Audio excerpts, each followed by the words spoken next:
Curiosity. What are you so curious about? Everything, Mr. Curiosity.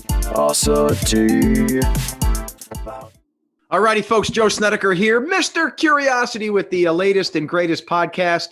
And the beauty of the Mr. Curiosity podcast is, sometimes they do people from WNEP. Everyone likes to know the details and gossip and life of the WNEP people. But then we go outside and we get recommendations from others. I've interviewed rock stars and owners of businesses. And now we got a guy, and I'll say a guy. See how I'm setting you up there, Rob? Called Rob O'Donnell, who was set up by my radio colleague, Nancy Kamen from WILK, right, Rob? Yeah. And I'm just going to go through a couple things to grab people's interest. If you're saying, well, I don't want to listen to this. Yes, you do, because Rob was born and raised in Queens, played drums for a few 80s icon bands before becoming a police officer. I can't wait to hear about that. This one I'm a little confused by. Only first responder in America to be involved with 4 terror attacks on our homeland. So we'll find out about that. Married 28 years. All right, I have that badge too, brother. And your wife, personal trainer with Mindy Ramsey. What else could we say? Died once? Oh, my goodness. Yeah. Law enforcement, been on many talk shows and cable networks, national syndicated radio. How you doing, Rob? Good. Glad to be here, Joe. Thanks for having me. All right, so let's start out with the accent. I already feel it. You're sick of people saying the New York accent. Do you hate that? Yeah, but it's part of who I am. I've been here 19 years. I lived in Northeast Pennsylvania, so I'm almost here as long as I was there. So, I lived in New York City 27 years. So I got a little more to go, but I think the 19-year mark, I think I could consider myself a Pennsylvanian. Oh, gosh, yes. It's funny how, though, we hear around here, I guess we all, when you hear the New York accent, you immediately start judging whether it's conscious or not. You just start, oh, there's a New Yorker. Do you get a lot of that? Like, New Yorker, what are you doing here? New Yorker. Yeah, I mean, the accent's picked up right away. You got it right away. Anybody you speak to has it right away. It's once you're out of this area, it's kind of, is that New York, Boston? Like when you're down south or something that. They get it right away. But what's funny? When I looked for my house here, almost 20 years ago, I made a circle of where the New Yorkers go to vacation, the Poconos, where they shop, where they travel. Yeah. And I bought a house outside of that ring because I didn't want to deal with the New Yorkers anymore. Let me guess. That circle was like Long Pond. It was Poconos. It was the Paw Pack. It was down towards Monroe, Carvin County, right? Sure, but even lower Lackawanna County. You got the Gouldsboro area. You're right. Moscow, yeah, you guys have Moscow area. You have infiltrated that far west. So you said consciously, I want to go beyond that circle. Yeah, so I'm funny. Up right on. I'm within rocks throwing distance of the Susquehanna border. I live in northern Lackawanna County, but just outside of that bubble where I figured, I wanted the change as well. I thought you would build a T-111 home at Big Bass Lake, like all the other New Yorkers. No, no, not at all. Far from it. All right, so what's it like in Queens?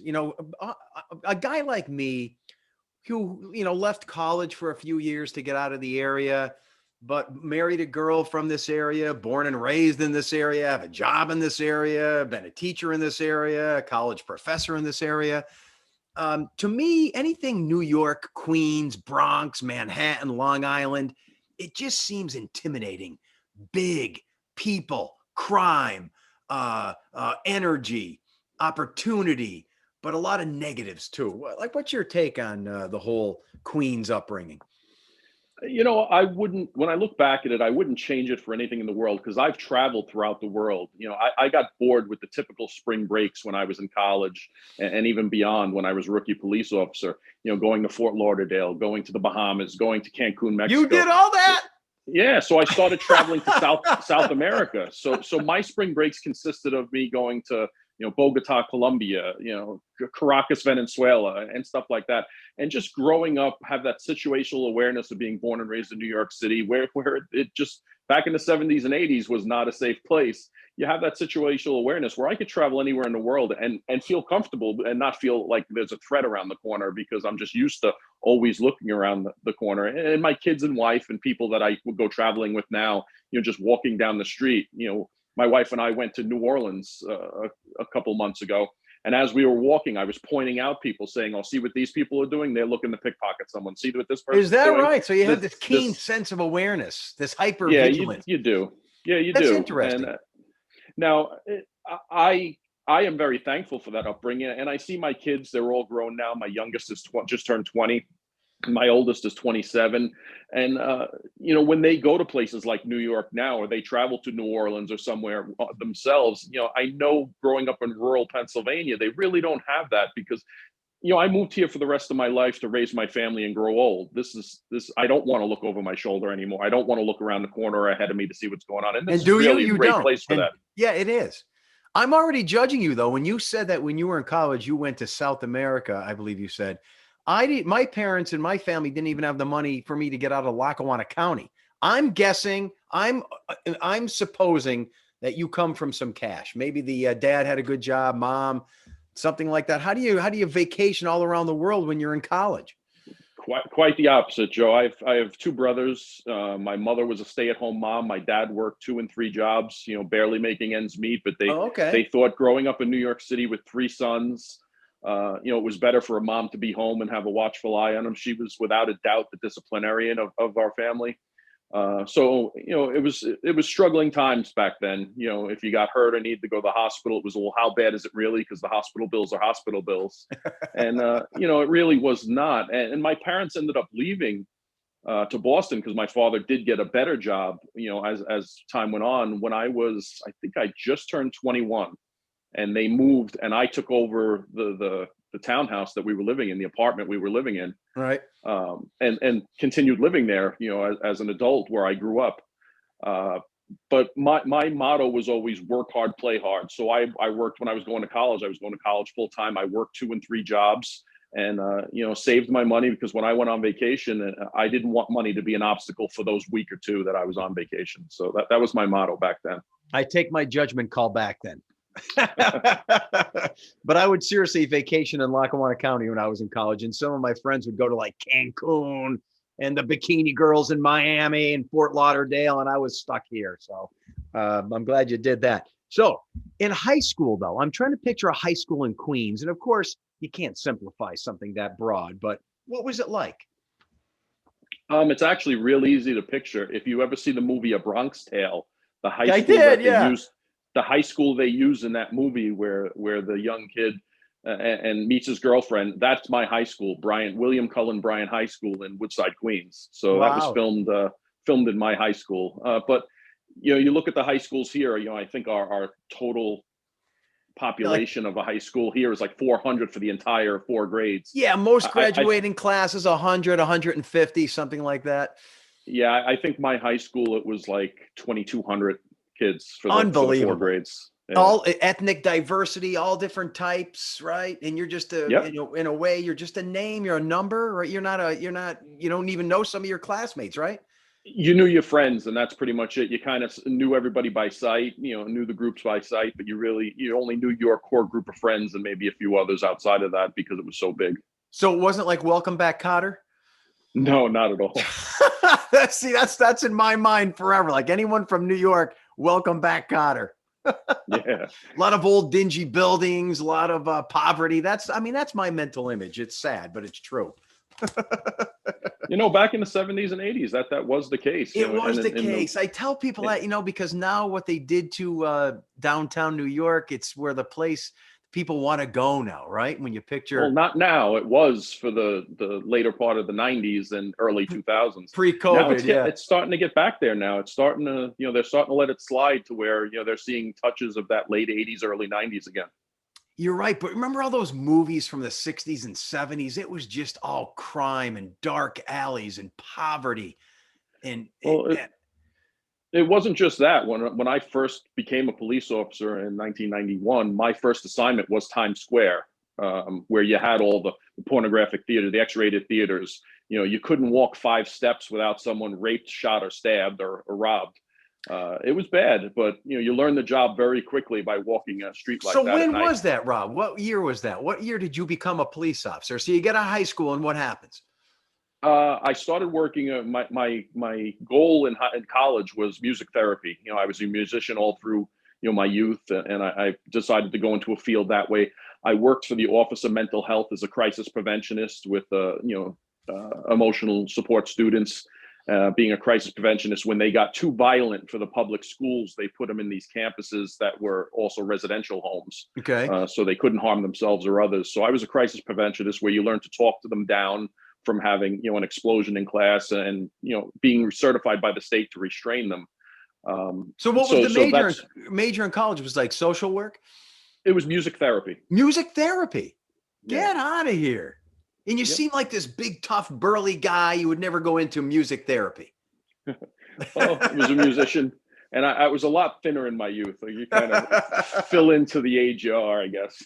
I'm not implying that you're overweight. You just look like a tough guy. You just look like a bouncer at a bar. That was one of the 3 jobs I had in college. So. So you get into music therapy. You're a musician. You're playing drums. You're a 20-something. You get when you get into the police force, and tell me about these 80s bands. I got to hear that. Yeah, like in 1991, I was called for the police department. It was something I always wanted to do. I guess the job I was doing then, working, in a capacity with the Office of Mental Health, dealing with these children who have both severe psychological issues and behavioral issues. It was just a wider scale to help on that platform. But when I got called for the police department in 1991, being Irish in New York, there was a couple of things you did, fireman, police officer, criminal, or continue with the profession you're at. So I just saw it as a larger calling, and ended up leaving college in my just after my second year and going to the police academy. But before that, Rob, don't you need? I thought you need like a criminology degree or something. Maybe back then you can just slip into police work. How does that happen? Yeah, back then it was a high school diploma. You actually get, I think it's a semester's worth of college credits for going to the police academy, because you're taking sociology, psychology, and of course, physical education and a bunch of other things. So I think you end up coming out of the police academy with like 18 or 19 credits as well. So you're a police officer stationed where in the city in the early 90s? I can't even picture this. Is it like the movies? Yeah, Midtown Manhattan was it. Get out of here. Rookie police officers normally work the 8 at night to 4 in the morning shift. So I was out there for the depth of it. The middle of the night in Midtown Manhattan. I mean, when I picture it, for whatever reason, it's appealing. If there's a movie about police officers and crime in New York City, I have to watch it. I mean, is it what we think, what we've been fed by by pop culture? Some of it is, Blue Bloods TV show that's out there is very close to everything doesn't get solved. Everything doesn't get solved in 45 minutes with commercials and the way they exaggerate things. But NYPD Blue was close. Law and Order kind of pushes the envelope a little bit, with dramatics. But there are shows out there that get close. My feeling is when you're a police officer in New York City, you're so saturated with negativity and crime. It seems like half the time you're turning your heads and looking for a bigger crime. Is there any truth to that? I mean, you're overlooking bums on the streets, unfortunately, and prostitutes and drug dealers, and it's just so commonplace. It becomes second nature, correct? Yeah, I mean, back then the larger crimes were there right in front of you. The city was kind of scourged by the crack epidemic in the late 80s, early 90s. And crime was rampant, and we were enforcing the broken windows theory, where the smaller crimes, people who commit the bigger crimes also commit the smaller crimes. So if you target the smaller crimes, you prevent the bigger crimes, and you end up getting people for warrants for the bigger crimes. So even if you're getting someone just jumping the turnstile, if you're going to rob someone, or you just committed a bank robbery upstairs, you're not going to pay your $1.50, whatever it was back then, to get on the subway. You're going to jump the turnstile. So you arrest somebody for a simple offense like jumping the turnstile, and you find out they have a gun because they planned on robbing people, or they just robbed the bank upstairs. We had that more than one occasion, especially in Midtown Manhattan, where someone would rob the bank. Where's the first place they go? They run into the subway system. And you're So it was chasing, you're doing that. You're chasing bank robbers and arresting prostitutes and you're doing all that. yeah, it depends what your focus was as a general patrol officer out on the street in uniform, walking in beat. Whatever came your way. If you were the arresting officer, you were the arresting officer. My first arrest was a robbery of a commercial truck where they were robbing the guy in the back of the truck, and I came walking around the corner, and the guy looked at me. The victim saw me in uniform and said, "Help! They're robbing me." And the guys turned around and were like, "I'm sorry." Get out of here. Put him in handcuffs, and I think I was only out for a couple of weeks, and called my supervisor and said, I think I have a robbery. They came back and they were like, "Hey, great job, kid." But when you think about the movies like 48 Hours, and are you shooting at people? Are you getting shot at, or is that a very rare occurrence? I mean, when you think about some of these pop culture movies that are entrenched in our brain. Yeah, it's rare. I mean, I've had my gun out, a lot of times. I've really only come close to shooting someone once, where it was actually, squeezing the trigger, and then the situation changed where I didn't have to, thankfully. I've been in a couple situations where we've been shot at. So it happens, but it's not like an everyday occurrence like you see in these shows that try and keep the audience captive. Yeah. And when you were doing that, were you thinking, I can't do this the rest of my life? Or were you hunkered in like, this is it? This is 20, 25 years.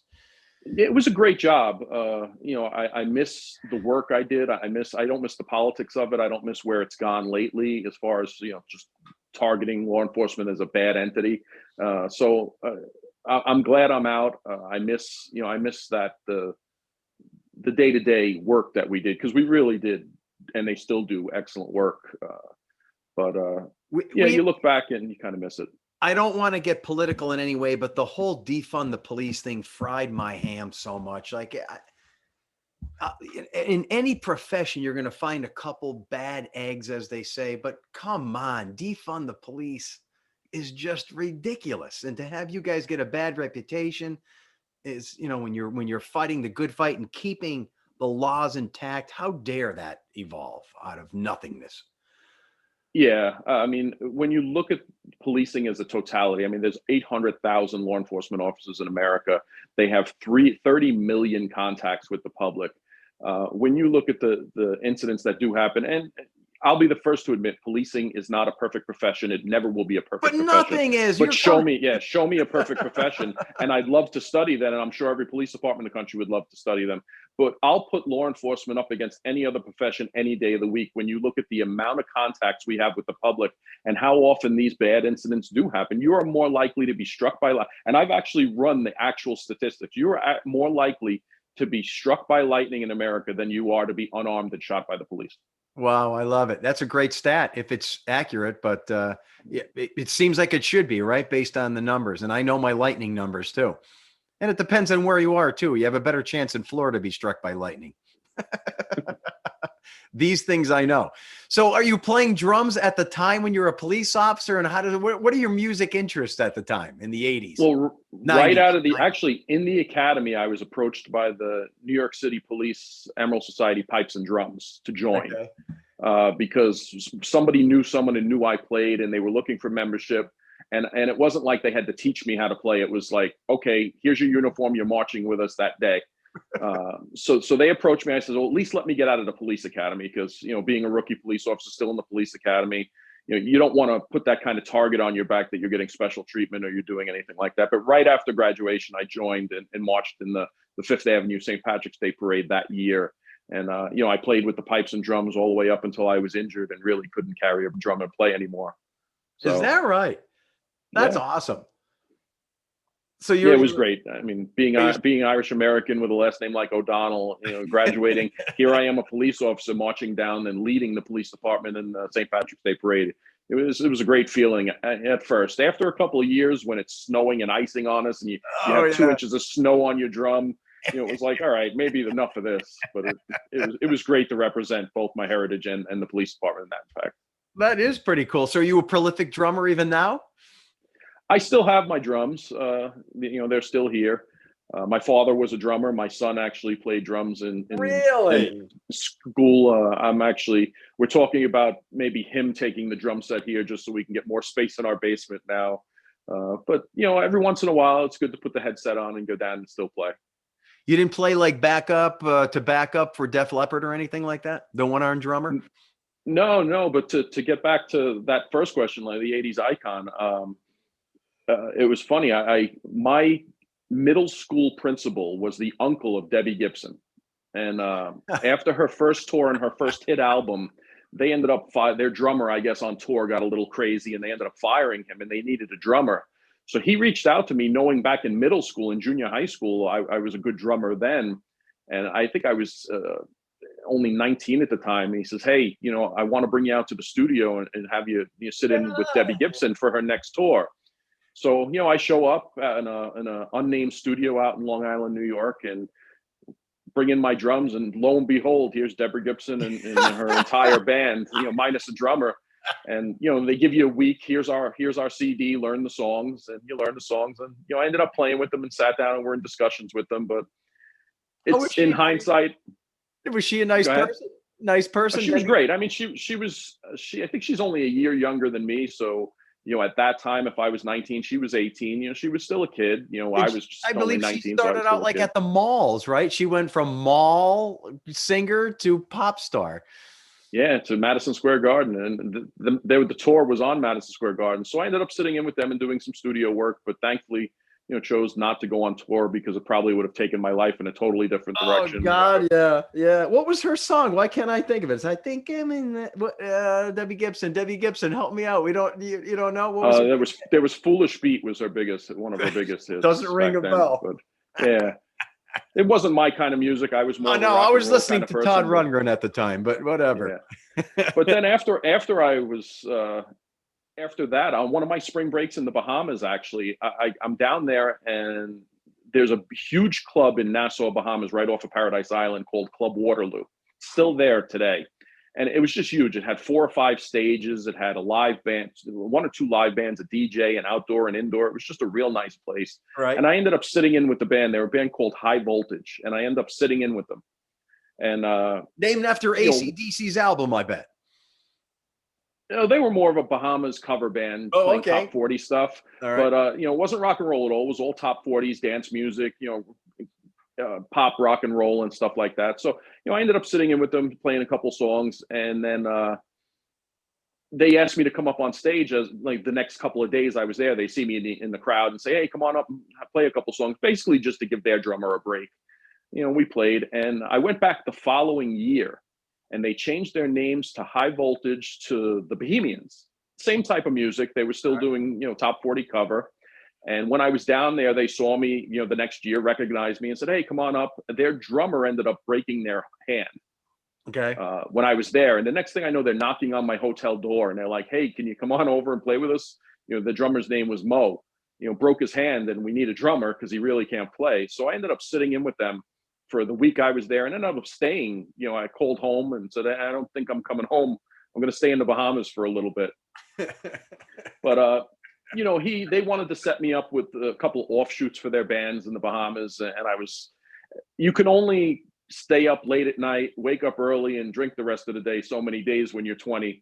Oh, so, dude, that's a lifestyle. Yeah, that's a lifestyle. Yeah, well, it is when you look at it from the outside and say, "Oh, that would be great." But when you're living it, it's like after about a month, it's like, I can't do this anymore. I'm going to die. Oh, God. So when you're at that age, you're caught up in the whirlwind and you don't even realize it. You're just going with it. But I end up coming home. I become a police officer. I meet my wife, and it was when the Mets were in the World Series, and they're having the opening act before the World Series starts, and it was the Baha Men, "Who Let the Dogs Out." That song, the famous song, "Who Let the Dogs Out." Well, the Baha Men were the Bohemians, were High Voltage that I was playing with down in the Bahamas. They went from High Voltage to Bohemians to Baha Men? Yep. Oh, man. And that song is so bad, it's good. Yeah. I mean, it really was a one-hit wonder. They had an album or 2 after that, but just I'm sitting on a couch with my wife, and I'm like, "Hey, I know them." Yeah. So for the rest of your life, who let the dogs out? You could say, I know those guys. I played with those guys. That could have been me. The Baha Man. So when you were in your 20s and you were a police officer and doing some of these drumming gigs, were you still living at home with the parents? No, my parents left before I became a police officer. Oh. Just before. So you have your own apartment in the city. You're working the overnight shift. You're getting shot at. You're drumming. I mean, this is a lot for a 20-something guy. Yeah, it was a fun life. I could look back and at this stage in my life, I look back and say, I'm definitely, I wouldn't change much, if I had the opportunity to, because I really lived a full life and did a lot of things, that I'm happy with. So how long were you doing that in the city, police officer? I retired in the end of 2003. I was kind of banged up during 9/11. Whoa. And, So how many years is that? That's 20-year career there? No, I got out before that because of my injuries. I had to retire from the injuries I received. They ended up putting steel rods in my neck. So you can't go chasing bad guys and climbing fences and possibly get into a vehicle accident chasing someone when you have that kind of surgery. So I was forced to retire, but I was at that point I was in the homicide task force and I had a lot of the DNA cases from 9/11. And I wouldn't retire till all my notifications were done and all my identifications, for the families were made, because every detective, had 100 and something cases for their area wherever they were working to make the identification and notifications to the families. Well, I'm confused. So maybe you had 10 years in, but I'm still the whole police officer thing. And it's easy to offend you guys with the titles. There's police officer, there's officer, there's lieutenant, there's detective, there's sheriff, there's help me out here. There's all these terms for you guys, and we just say cops. Like, what were you, and how did you elevate yourself through the ranks, so to speak? Yeah, How did you become a detective? I was promoted. Yeah, I was promoted twice. You start off in New York City as a police officer. So police officer is the correct term. That's the lowly guy on the streets in the car arresting. And he's like the grunt, so to speak. Yeah. Yep. And then from there, based on some good work out of the 30,000 people that we had there, I was recognized by the police commissioner and I was promoted to police officer special assignment. Special assignment. Yeah, you're still a police officer. It's a pay raise and the recognition that you've done excellent work as a police officer. So, out of the 35,000 people, I think only 1,000 were elevated to police officer special assignment. Oh. And that's kind of the path where you're being recognized as a really good police officer.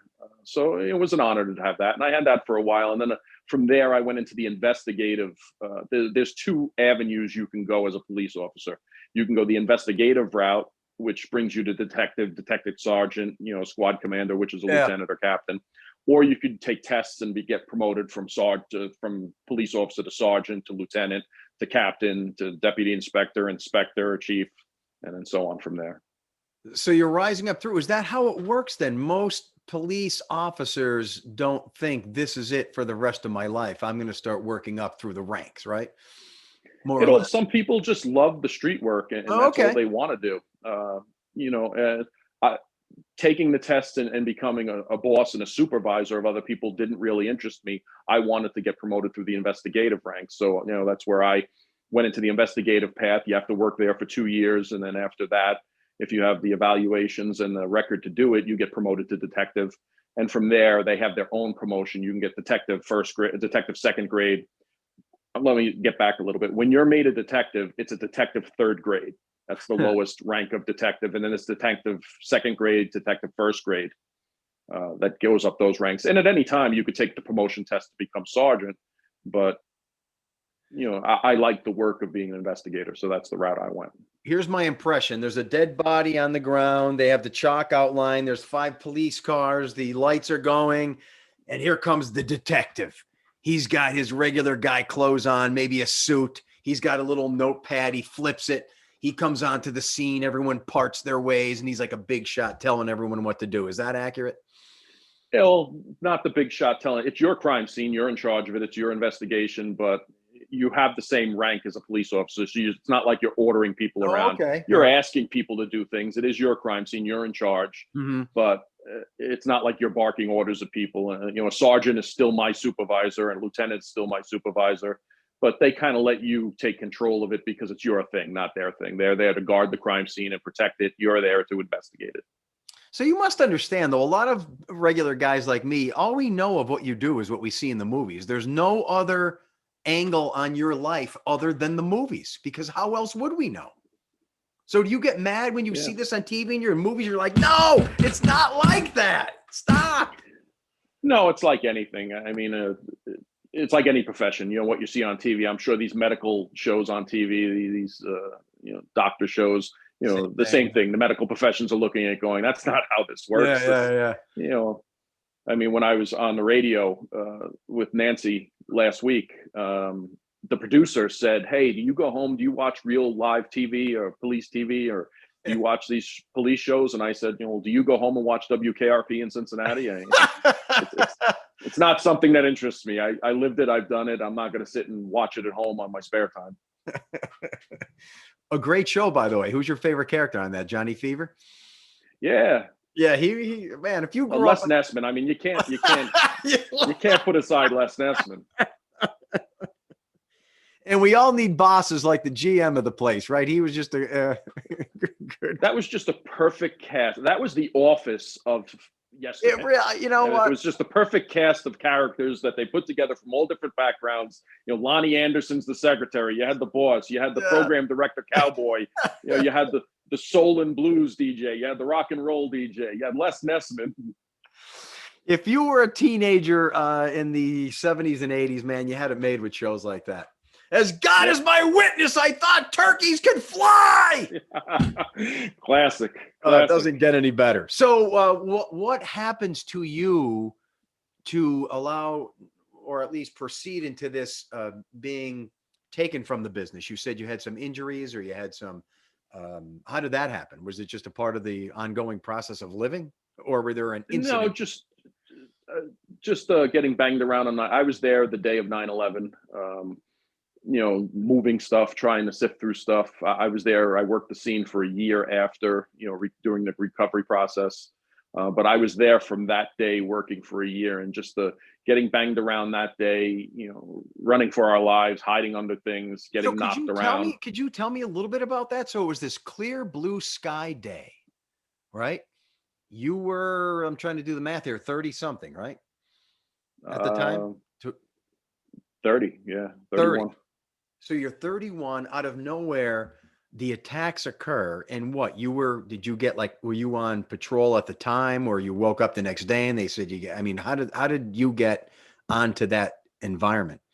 Well, I was a homicide detective at that point, and we just made a homicide arrest 3 days before 9/11 and worked the case. And we actually made the arrest the day before on September 10th. You know, we found the body on like the 7th or 8th of September. It took us a couple of days to find out who was our suspect. And we ended up arresting them on the 10th, processing them.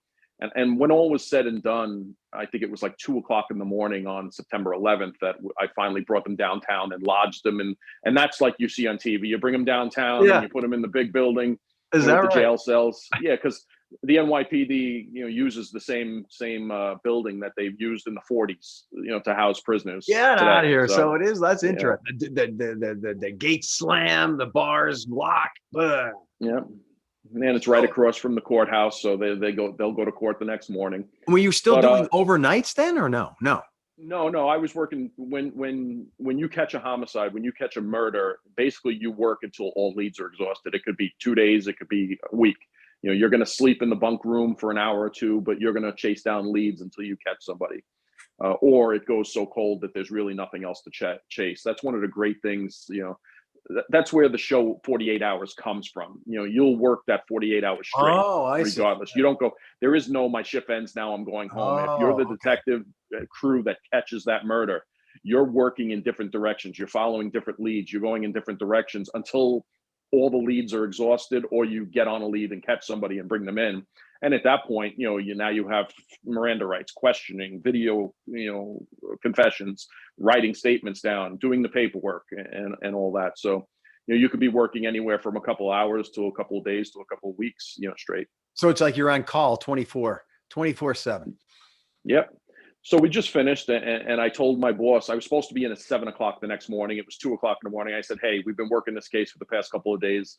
You know, I'll get in tomorrow when I get in." And it was like, "Oh, no problem. It's understood. You guys were working hard for a couple of days. You know, if you come in late tomorrow, it's not a big deal."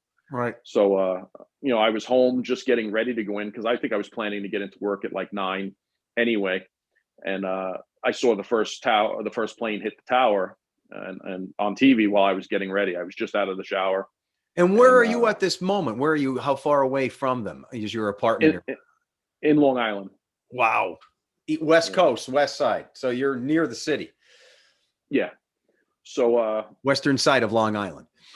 At that point, the newscasters were like, thought it was a small private plane. It was an accident. We don't know what really hit it. And then live on TV, we saw the second plane fly in, and you could see right away that was an airline carrier, commercial airplane.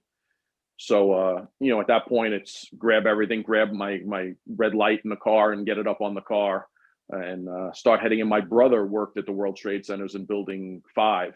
So, as this was going on, we couldn't get in touch with him. Of course, cell phones in Manhattan were down. Cell phones were having trouble everywhere. I called work and I said, hey, I'm going to go straight to the scene at the World Trade Center. My brother works down there. We can't get in touch with him. Thankfully, he was in another building when this happened, and he was up in Midtown at a meeting still. Wow. And wasn't in his facility. But we didn't know that because we didn't have any contact. Right. So, just as I'm getting into Queens, you could see the smoke pillars in there from a distance. Tower 1 comes down. And at that point, I was about 10 minutes from the Brooklyn Bridge, made it to the Brooklyn Bridge, abandoned the vehicle on the side of the road there and ended up on the Manhattan side of the Brooklyn Bridge. We got in, and because I worked Midtown Manhattan as a rookie cop years earlier, I knew the World Trade Center, the subterranean of the World Trade Center, which is about 14 stories, is if you know it well, you can navigate in there. And since the first building came down already, it was, how do we find ways to get inside the building from underneath to see if there's survivors, see who's there, knowing that building 2 would come down, eventually. And at that time, Tower 2 came down, and it was basically, flee and shelter for your life, at that point. So I'm sure you might get emotional if you keep going on with this, but what was the scene? Just total chaos, debris, clouds of dust, smoke everywhere. You can't even tell what's going on. Is it like that much random chaos? Well, coming in from the outside in while it was happening, I mean, an engine from one of the jetliners was like 5 blocks away on the side of the street. And is that there were right? A couple uniformed cops there. I mean, the gruesome scenes, one of the things that I passed, was the torso of one of the flight attendants. No. And you could tell because the uniform was still there, strapped into her jump seat. And, you just make sure, hey, there's cops, just guard this, make sure no one goes near it. This is evidence. It's part of the crime scene. But then you get in, and then you notice the one of the biggest things I noticed was my eyes burning because there was just pulverized glass in the smoke. So your eyes immediately felt like they were scratched. Your corneas were all scratched and bad, and then of course the air got worse and worse, and we had to kind of take shelter until the dust settled and such like that. But at that point, we weren't getting much information. We heard there were 8 or 9 aircraft still out there. And, later after the 2 towers came down, we finally got air cover from our military, but we didn't know if that was another strike coming in. So you're diving for cover thinking this is it. And, I know I sent you one of the stories of they did on me and my son. My son was 6 at the time. My wife was 7 months pregnant. And I was able to make contact with them later that day and just tell them, hey, I don't think I'm coming home. You're going to have to take care of your mother and the new baby. And, to have that conversation with your 6-year-old son. Yeah. It creates a bond that as a father yourself, you can only imagine, that special bond that we have because of that. And then even my daughters, my daughter knows that it was my middle daughter, she might have not been born with a father, if it went bad, bad the other way. And my youngest daughter, to this day, she's followed her brother's footstep and is attending the Naval Academy, said, I wouldn't even be here if something happened to you on 9/11. I wouldn't even exist. So, her gift of service is because she says her life is a gift. So when this is all taking place on 9/11 in the mid-morning, you're spending the entire day there. You have no hopes of going home that evening because the city was in chaos. How long were you there and what were you doing? Say 5, 10, 15 hours later. I mean, most of the stuff at that point was just evacuating as many people as we can from lower Manhattan. We were throwing, telling people, directing them over the bridges. Oh, okay. At one point we were throwing people on every boat that came I know that they did a big special on the Great Boat Lift on 9/11, where these ferries and just personal boats would pull up to the docks, and we were just throwing as many people on as we could to get them to evacuate Lower Manhattan, and eventually, the entire island of Manhattan. So you spent how long there that day? Where you didn't come home? You said you were just. I think it was like 40 hours or so. That's some supervisor finally grabbed not just me, a bunch of us, and said, "Hey, how long have you guys been here?" Yeah. Since it started. And it was like, "All right, you need to go home." And so, we went back, drove home, changed on my back deck, took all my clothes off because they were caked in gut. I hosed off, would go in, took a shower again, and laid in bed and stared at the ceiling for 2 hours and said, I need to go back. There's no use of me being here. I'm not going to sleep. I'm not going to rest. I need to go back. My friends are missing.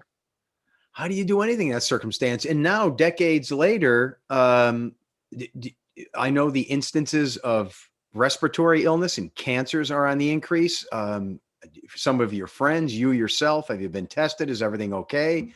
Did you know of individuals caught in that health circumstance? Yeah, I mean, guys I worked with side by side for the year after, sifting through the rubble and identifying pieces of bone, pieces of hair, personal property. They're dying daily today. I mean, 9/11 is taking just as many people after that day than it did that day, as far as health concerns. My health concerns, I have them. I have the lung capacity of an 80-year-old who smoked his entire life. Because of that. I never smoked a day in my life. You have the issues, and it's just the scariness of it now. When you have a pain in your side, okay, is this the big one? Is this something wrong now? Because they're finding cancers, they're finding right. tumors, respiratory illnesses. Anytime I have a mark on my skin, that needs to be tested, it needs to be scraped off, and it's just you get a regular flu. Okay, well, is this more than the flu? It's just that cloud over you that affects not just me, affects anyone who was there and exposed to it, that you live with day in and day out. Well, Rob, I know you don't want to hear this, but you are a hero, because there could have been cowards that said, I got to get out of here, and just left as fast as they could. But instead of leaving, you go in, right? I mean, that's a decision you make on the spot. Yeah, I have a very good friend now. She was actually a personal trainer. She had her master's degree in physiology. She was a personal trainer at a gym for Morgan Stanley, I believe, and was there that day. And she was in her 30s. Like I said, she had her master's degree. Okay. And as she was running out, for the past decade now, we've been very close. She saw the police and the firemen running in. She ended up quitting her job and becoming a police officer at the age of 30. And she's now the highest ranking female in the city of Secaucus, New Jersey, because, 9/11 was so dramatic on her, seeing the people rush past her into the building. Right. She changed her entire life, her entire career, and said, this is what I want to do. And that kind of highlights what you were just saying, and highlights the relationship that we have that's so close now, that, that's how I see her as a hero for quitting her job and taking up this line of work, and she looks at me and says, well, you were the ones running into the building that made me change my life. So many people changed and inspired from the stories like that.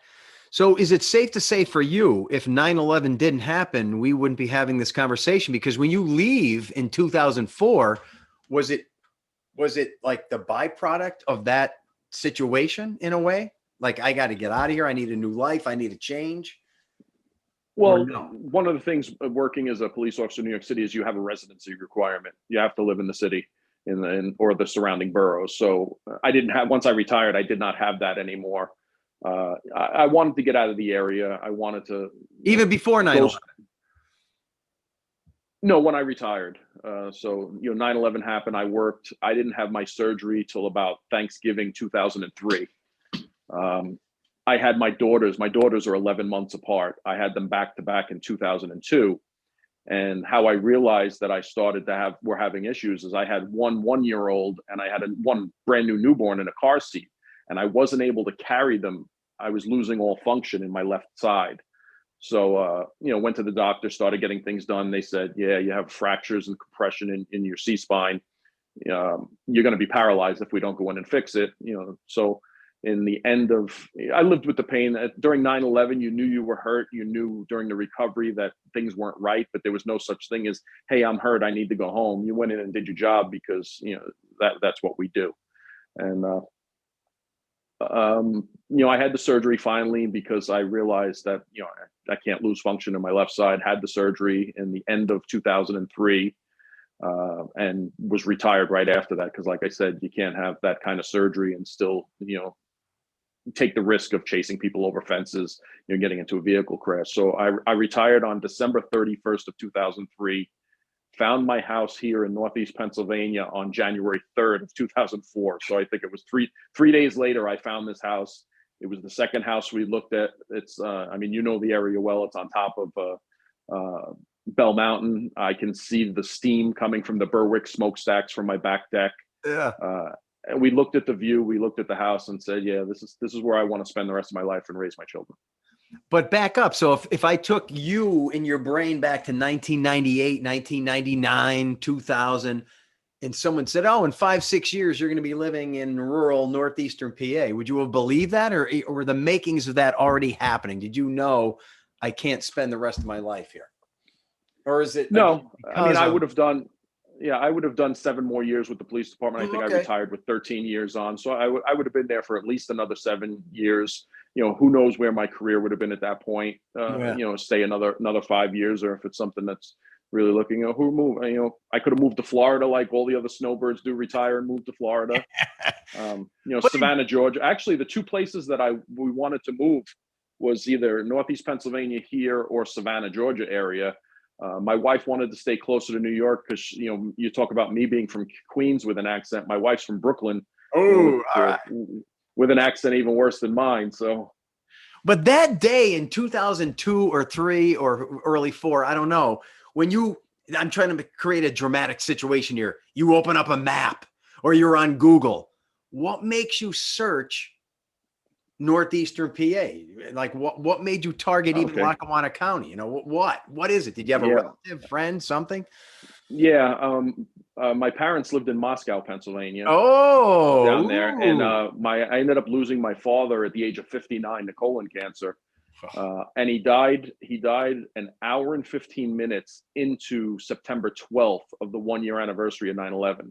So I spent the 1-year anniversary of 9/11 in a hospice in Scranton with my dad. And I finally, I was, it's the 1-year anniversary. I cannot give kudos to the hospice staff in Scranton enough, because I was a mess. It was the 1-year anniversary. They were playing everything on TV. I'm there with my father who's dying in front of me.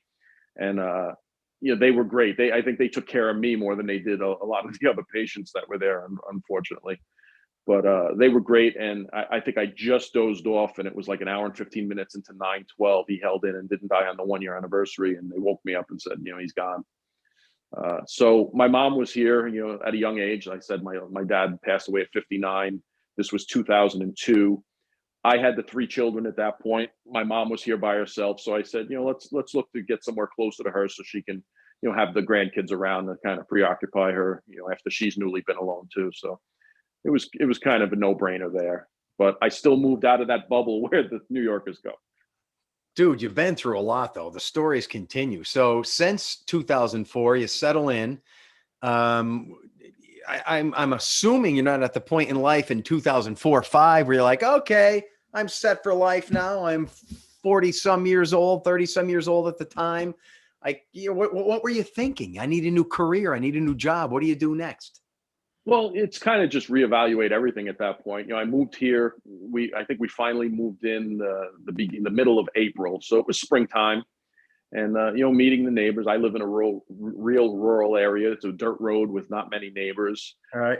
But like you said, I'm 30 something. You'd sit on the front porch with your coffee in the morning and wave to the neighbors as they go to work in the morning, and then they're coming back in the afternoon, and you're sitting out there with an iced tea, drinking the same coffee, and their waves slowly turned into giving me the finger, because here's these 50 and 60-year-old contractors and farmers, saying, "Who the hell's this guy think he is?" And then my wife's New York here drinking his my ice wife. in the porch. Yeah, my wife would come out and say, "What are you going to do today?" I said, "Oh, I'm going to watch that squirrel over there. I think he's going to go for that tree, but I'll let you know." Yeah, but you say that in jest. Honestly, your brain had to be in chaos. You had to be thinking, I can't just do nothing the rest of my life. Some Yeah, people no, find that's just meaning, not who I am. even if you're a parent and you're busy with that, some people find meaning in their work. One of my buddies always says, the only thing worse than working is not working. And there's truth in that. No one likes There to is. work, but yet it's our purpose in life in many ways. Yeah, So what'd there you is. do? And I ended up becoming the director of public safety for a community out here in Northeast Pennsylvania. There you And I, go. yeah, back into doing what I was doing, and did it for 17 years. But with anything, things change. The community leadership changed, and it just became something. After 17 years, became something that just wasn't fun for me anymore. So Yeah, but now you're in your 50s. You could retire. yeah, but And you could it's flip everyone the finger. yeah, I can. But it's just not. All the kids are out of the house. Like I said, my last two are in college now. I'm enjoying that stage in the life where the wife and I have the house to ourselves most of the time. It's looking at the next thing. My son was just married last year, so hopefully grandkids down the road, and just looking at the next step. I was down in I lived in Washington D.C. and this is something you find every guy talks about. Oh, I wish I was single again. How great would it be to be on my own? Well, I ended up taking a contract down in Washington D.C. last year, and my wife works for a school district up here. She's a personal trainer for one of the gyms up here. It wasn't like we were going to move down there. Right. But with my son getting married, two daughters in college, you still have to work at this point. So, and it was something I really couldn't say no to. So I went down and I got an apartment in the Annapolis area and lived down and worked in DC under this contract for the last year, and was on my own basically. My wife came down once or twice on the weekends. I came up for a weekend here and there. So and she's here, your kids are in college or doing things, and you go get a job. It's 5 hours away. Am I following you right here? Get out of here. And it was just like a stepping stone. Hey, if it's something that we really like, we can get a place down there. She can easily find a job down there. So it wasn't. But it kind of it just wasn't all it was meant up to be. You get home from work and then you're fixing your own dinner. You're doing all your own stuff. You're doing your own chores. I didn't really have much time out or to do anything other than work, eat, and sleep. So, it got old very quick, and it's just not where I wanted to be in that stage in life. But it served its purpose. It paid for the rest of my daughter's college. It helped us out. My son ended up getting married in Annapolis, so it was great that we had a place there where he got married, because everybody came from out of town. Her family was from the Mississippi area. He went to school in Annapolis, so all his friends came in, and then our family came down. Let this be a lesson to anyone out there listening who wants a break from their marriage, because I am going through the same thing. Now, I'm married 30 years. You're married 28 years. So my mother-in-law has a place in Florida. My wife works remotely. So last winter, she says to me, my wife, who works remotely, she goes, you know what? I'm going to go down and live with my mother for a week or two throughout this winter. Now, my kids are all in college or away. And she said, you know what? I'm going to go live with my mother at her condo for a few weeks during January and February. And deep down inside, I'm thinking, ooh, this is going to be great. Yeah, I'm a bachelor again. I'm home all by myself. And like you said, every guy feels that way, right? So then she leaves. The first few days, this is pretty cool. First week, this is pretty cool. And then I get pizza Friday. I bring it home. Hey, everyone, I brought pizza home, but there's only me. Nothing's fun anymore when you're by yourself. And then by the second week and third week, I'm like, I can't do this. So she would come back. But yeah, even a marriage that's, and I don't mean this in a negative way, old and tired. I love my wife. You love your wife. We have a great relationship. And you think, oh, you're just sick of each other. Have them go away for a week or two. You'll appreciate them, right? It doesn't. Yeah, absolutely. It gets old quick. It gets old really quick. Yeah, it's a nice punchline. It's a nice joke. It's not nice to brag about it with the guys, but when it really happens, like you said, after a week or two, it's like, this isn't where I want to be in life right now. This isn't where I want to be in life. So yeah, we rearranged it this year. So my wife is only going to be gone for a week or so, a couple times, because I told her I can't handle this. I can't be home alone. It's pathetic in a way. You sit in bed with your dog and watch TV. That's not good. He eats the crust of the pizza. Come on, there's more to life. Yeah, and you find yourself talking to the dog more than Talking to the more dog. than you should be. I was eating over the sink, Rob, because I didn't want to use any dishes. Eating over the sink. That's how pathetic my life became. Yeah, I know. I get it completely. It's like, why put a plate out? It's just me. All right, so you're doing all right in life now. You're doing some coaching. You got you're settled in. You're back here, and your health seems to be fine. You're everything's good in life. Yeah, no more coaching now. I coached the youth football up here, and then all my kids were through sports, just basically on the sidelines through their high school sports. But I coached their youth football before he got into the high school football. But it was that part in life, where kids are doing youth sports and you get involved and you do the dad thing and the parent thing. My daughters did tried their thing in soccer, youth softball, and all that. Oh, that's excellent. Well, I'd like to end on two things, and this is going to be fun things. Number one, your wife is the personal trainer to others, including Mindy Ramsey, my colleague at WNEP. Give me some dirt on her. Come on, give me some dirt, courtesy of your wife. Give me some dirt on Mindy. My wife doesn't talk shop with me. She tries to get me to go to the gym as much as she can, and that's just not my thing to go around in a circuit and sweat with other people. So me neither. So you're not going to give me any dirt on Mindy Ramsey. I don't have any. She's a regular. I know the WNEP was just at the gym. One of the mornings last week they were at the gym, and Mindy was anchoring, and she was getting beat up for not being at the gym, and I felt bad because the news girl that was there was like, "Hey, Mindy, they're saying they haven't seen you a while." And as per my wife, I know she's there all the time. So she was really getting beat up for not being at the gym when she's actually at the gym. And I felt bad for Mindy because I know how not going to the gym feels. My wife gives me a hard time all the time. Well, I meant to ask you too before I have my second request. When you came here in 2004, did you immediately find WNEP, or did it take a while to browse around a couple stations? What made you settle on us? No, it was the main station for this area. They had the most in depth. It's good to see the people that started here. The weather people and some of the anchors where they've moved on now. Actually, I was down in DC and who's down there? The sportscasters down there now. Charlotte McBride. Oh, Charlotte McBride. Yeah, Pingalore's in Florida. Yeah. Okay, yeah. I think she's down in the DC area, and then there was the weather girl with the dark hair. I forget. He's in Philly. One of them went to the Weather Channel. One went to Philly. Yep. But it was nice to see that changeover and to see you in the morning and everything that goes on in the morning in the backyard. You have a good time. Actually, I'll give you. I better be your favorite weatherman. Yeah. I'll give you some WNEP trivia that I'm related to. I won the Outdoor Life UTV back in 2008.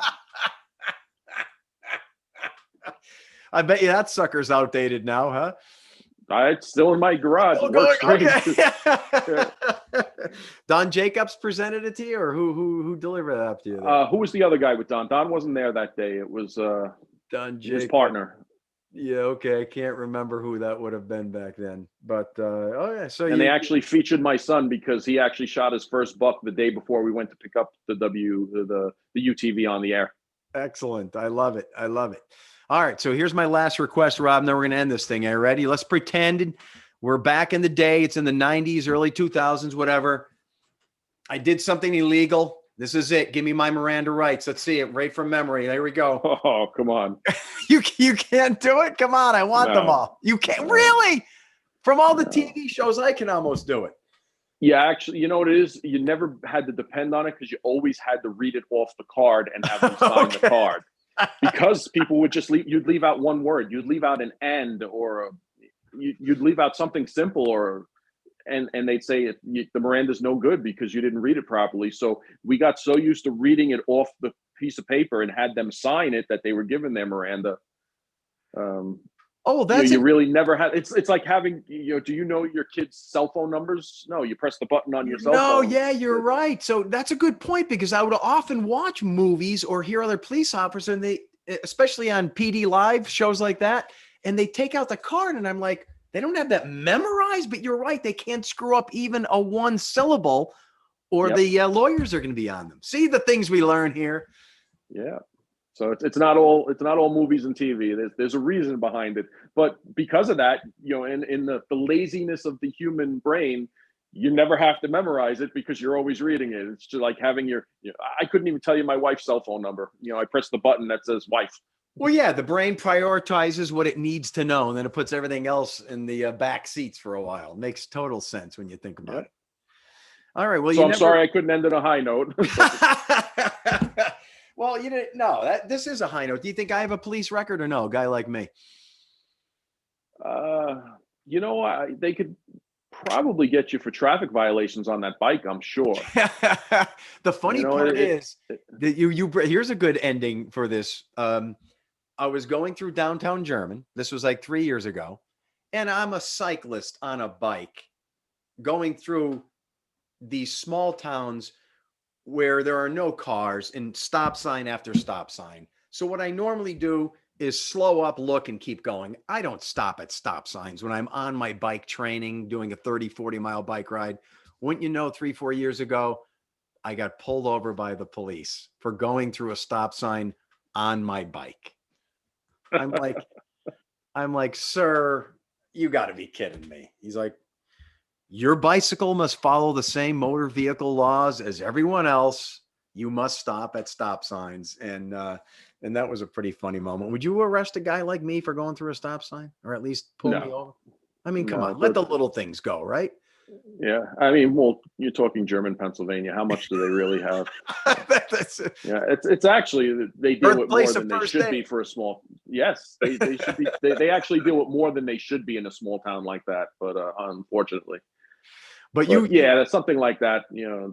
There's other things to find out there than that. But it's amazing that I came up with that as your crime, right? That's funny because you are correct. The only thing you can lose respect from me if you want. The only thing I've done illegal in my entire life is I have numerous speeding tickets, but I've changed my ways. And being a man from my generation, in 1981, I think I was in 9th or 10th grade, and one of my buddies was down at Hess Department Store in Dixon City. It's a mall, and that was a store. And you remember the band Asia? Yes. Asia. So I was down there with a bunch of buddies. We're 15, 16 years old. You're at that age. He tries to shoplift the Asia album and put it in a bag that he had, and he couldn't get it in the bag. So the big vinyl album. The big album. He was trying to stuff in the bag and shoplift the album because he didn't have $10 on him. And then I grabbed the bag and I readjusted. I go, just put it in there, and boom. And I shoved it in there, and we both walked out. And guess what happened? We got caught. So I was arrested when I was 15, 16 years old for helping him shoplift an Asia album from the store Hess's. Did they just bring you home and let your parents handle it? Yeah, it was a call the parents thing. That's all it was. Yeah. That was the worst. You know what? That was the best and worst. Worst when it was you back then having it happen to you, but it stays with you. I think my theft was a rubber handball from a local drugstore, and brought me home, and you never do that again. No, never. But if you were to go back to your computers and system in your police department, would you be able to find my record of stealing a Asia album in 1981 or 2? Or no, that's probably gone by now. No, it was a juvenile record, so it would have been sealed. And since they never really did it officially and just took you home to your parents, it wouldn't be on record. Oh, perfect. Because I want that thing forgotten, even though I'm bringing it up in a podcast. We can expunge it, right? After this, do I have the authority to expunge your 15-year-old misdeed?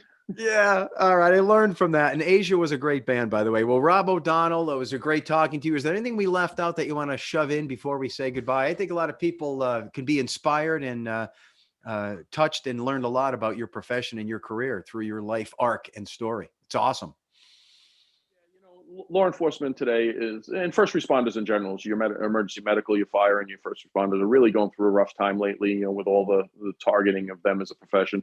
Just when you see them, thank them. When you see them, when you walk by them, tell them you appreciate them, because they are the ones that are coming coming to run to your aid when you need help. And we see one of the big thing with this Damaris Hamlin, who went down from the Buffalo Bills, and they showed the ambulance out on the field, and they said the lowest paid person, the EMTs that were there on the field, performed the most best job on the field. What a great point. You think of all the money that the players make and the coaches and everyone on that field. And then, and what changed the life there was not one of the $1 million players, but you're right. Some EMT making $38,000 a year, perhaps, right?